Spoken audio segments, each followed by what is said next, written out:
Hey, I'd like to welcome you to another episode of Money Matters Top Tips for Success, where each and every day I bring on new business owners, entrepreneurs, and executives and have them share their top tips for success with you. My name is Adam Torres. You can follow me on Instagram at AskAdamTorres to keep up with my book releases, book tour schedule, signings, all that other good stuff. Always love to connect with you there. And as always, if you'd like to apply to become a co-author of one of my upcoming books, just head on over to the website, moneymatterstoptips.com, and click on Become an Author to apply. All right, so today I have Nathan Ho on the line, and he is co-founder over at Zhang and Ho Moving Co. Nathan, welcome to the show. Hey, Adam. Thank you for having me. So I'm excited to get more into what you're doing at Zhang and Ho Moving Co. and kind of how the business all got started. But before we do that, let's just get a little bit further into your background. So how did you get started and interested in business? Well, at first in middle school and high school, I was more interested in law. So I was a big history guy, and it kind of naturally led me to law. And I started taking an interest in corporate law. But then I realized that I wasn't too interested in the legalities of corporate law. I was more interested in how to guide a merger and acquisition rather than how to help a business go through the law when they're trying to do something related to corporate and business.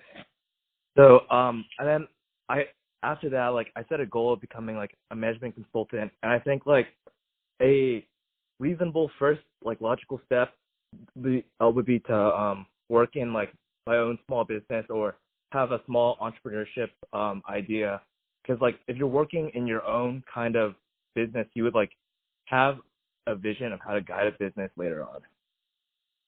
No, that's great, and I get it completely. And one of the things I love about this whole entrepreneurial venture is that we all learn from the ups, the downs, the sideways, and I believe that you can learn from people at all different stages of becoming an entrepreneur. So we're going to get a little bit further into what you're doing over at Zhang and Ho. But before we do that, I know you're a student over at University of North Carolina at Chapel Hill, so UNC, and I know that we're going to get into Zhang and Ho moving.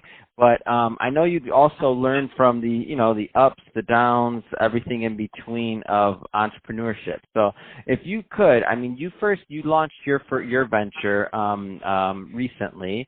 There's some people that are out there with an idea that haven't launched yet.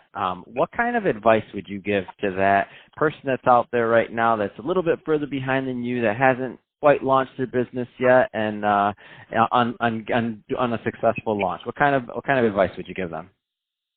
So I think it's really important that you start with doing your own research before you just put yourself out there, because at first you're going to be discouraged when you have your first losses. So you need to be prepared when you're going out there, and it's okay to have your first losses, but you need to have a clear vision of what you're trying to do, and you need to have the resources you need, and you need to find the people around you that will help you actually achieve your goal. And the losses will come at first, but I think it's also really important to move past them and do your best to work through them and continue your research, and just be patient and do everything you need to do to get there. It's awesome. Let's switch it up a bit. I want to get into what you're doing over at Zhang and Ho Moving. So give us a little bit of the backstory and tell us a little bit more about the company. So it really started last summer of our senior year. So before we started doing this, I was working in the food industry. I was a server at a local restaurant, and then I worked as a delivery driver for another restaurant nearby. And I realized that these jobs weren't for me. I felt I wasn't really doing anything at these jobs. I was just going there to get some money and then leave. I wasn't getting anything out of it. I wasn't helping anybody. I wasn't helping the economy in any way. Anyone could fill these jobs. So me and Jason, we needed some extra money for the summer.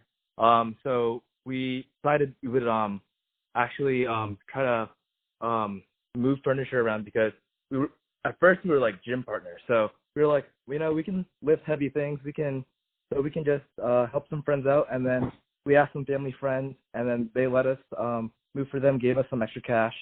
And then we saw this app next door, and then we made a post on there, and we asked these parents in like local neighborhoods if they needed some help on the side, and then we got some more views on there, and parents started reaching out to us, and then we decided we would expand this a little bit as we got more responses, and it got bigger and bigger, and we had more posts. We started expanding the way we were marketing. We moved to social media, and then we had this client referral system where we would tell our clients to just like leave a comment on the next door, or maybe call a friend or two, and then who they thought needed help. And it started getting bigger, and we started employing more people to actually fulfill the needs. And then our plan was to make some commission off of each person. We had up to 8 employees at one point, and we would have them go out, and then we'd find the jobs for them, and then we would get some money from them. So at first it started with just us two doing these jobs, but then as we got bigger through our marketing, we found that we could fulfill the market by expanding both our business and the marketing plan that we had. That's awesome.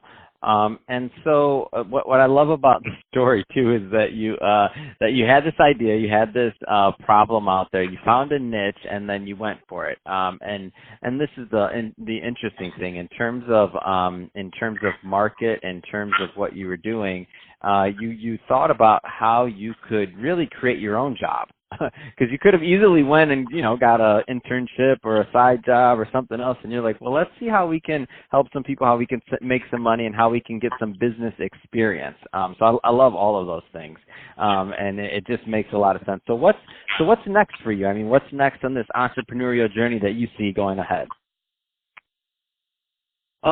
So we never actually got to get to the point where we could actually have a lot of employees. So we were still, like this past summer, we were still at the point where we had to like go to these jobs and do it ourselves. So we hope to get to the point where we're doing like all the positioning, we're doing all the scheduling. We don't have to do that ourselves. And it's like actually more like a business rather than just an odd job, No, I love it. And by the way, you say that like it's a bad thing. Of course you have to go put in the sweat equity, and you have to go do the work yourself. You said it like it's a bad thing. No, you have to. I'll tell you what's going to happen when you start hiring employees, and you start thinking of it. And once you think about it, taking that income that you would have earned, and you're going to be thinking, do we want to? Does this make sense for us to hire somebody, or do we want to? So you'll see when you get a little bit further along. But no, don't say it like it's a bad thing, Nathan. It's a great thing that you're getting out there, because then also when you do hire employees, you're going to know what they're going through. It's really hard to design a process and to design a business if you haven't done some of the work yourself at any given point, right? Right. It makes you, more appreciative of, what your employees go through, more empathetic, That's awesome. Well, Nathan, so if somebody wants more information or to connect with you, what's the best way for them to do it? I think the best way would be on LinkedIn. So my LinkedIn name is Nathan Ho, and then the tagline should be student at the University of North Carolina at Chapel Hill. That's awesome.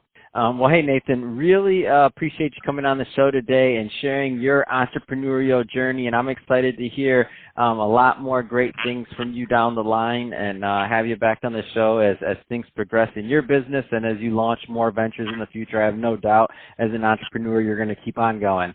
So love that. And to the audience, as always, thank you for tuning in. I hope you got a lot of value out of this. If you did, don't forget to subscribe to the podcast, leave me a review on the Apple iTunes Store, do all those great things we do to support our podcasters. I really do appreciate it. And Nathan, thanks again for coming on the show.